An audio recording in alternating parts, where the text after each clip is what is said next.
ஆச்சி மசாலா. எந்த சமையலும் ருசி தேடும் ரகசியம் 20 ரூபாய். லைகா புரொடக்ஷன்ஸ், பசங்க புரொடக்ஷன்ஸ் இணைந்து தயாரித்து ஜெயராம், ஊர்வசி நடிக்கும் பரிமளா அண்ட் கோ ஜூன் 5 முதல் திரையரங்குகளில். சம்மர் வந்தாச்சு. What's your plan for this holiday? எங்க கிட்ட விட்டுருங்க, நாங்க பாத்துக்கிறோம்.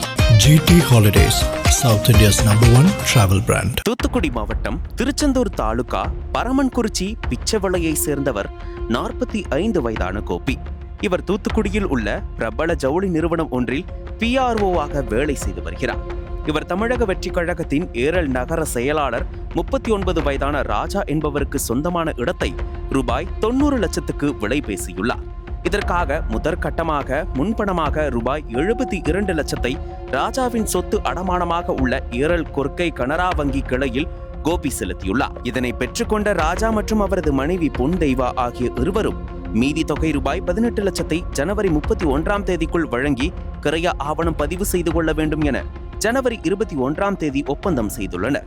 வங்கி கணக்கில் ரூபாய் 72 லட்சம் பணம் ஏறியவுடன் ராஜா மற்றும் அவரது மனைவி பொன் தெய்வா ஆகிய இருவரும் தங்களது வீட்டை பூட்டிவிட்டு ஊரை காலி செய்து வெளியூருக்கு சென்று விட்டனர். மேலும் சொத்தை கிரயம் செய்து தராமல் கோபியுடன் தொடர்பை துண்டித்துள்ளனர். இதையடுத்து பாதிக்கப்பட்ட PRO கோபி ஒரு வழியாக ராஜாவை தேடி கண்டுபிடித்து கேட்டபோது முன்னுக்கு பின் முரணாகவும் அவதூறாகவும் பேசி மிரட்டல் விடுத்துள்ளார்.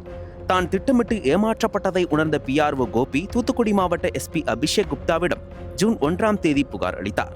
அதன் பேரில் மாவட்ட குற்றப்பிரிவு போலீசார் விசாரணை நடத்தி தமிழக வெற்றி கழகத்தின் ஏரல் நகர செயலாளர் ராஜா மற்றும் அவரது மனைவி பொன் தெய்வா ஆகிய இருவர் மீதும் பண மோசடி வழக்கு பதிவு செய்தனர்.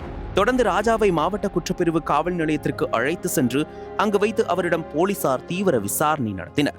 அதில் இந்த மோசடியில் மேலும் சிலருக்கு தொடர்பு இருக்கலாம் என சந்தேகம் வலுத்துள்ளதால் அடுத்ததாக வரும் 8ஆம் தேதி மாவட்ட குற்றப்பிரிவு போலீசில் ஆஜராக வேண்டும் என ராஜாவுக்கும் அவரது மனைவி பொன் தெய்வாவுக்கும் சம்மன் அனுப்பி விசாரிக்க உள்ளதாக விசாரணையின் போக்கை அறிந்த அதிகாரிகள் தெரிவித்துள்ளனர். அனல் பறக்கும் செய்திகளை அப்டேட் செய்து கொள்ள நக்கீரன் களத்தை இப்பவே சப்ஸ்கிரைப் பண்ணுங்க.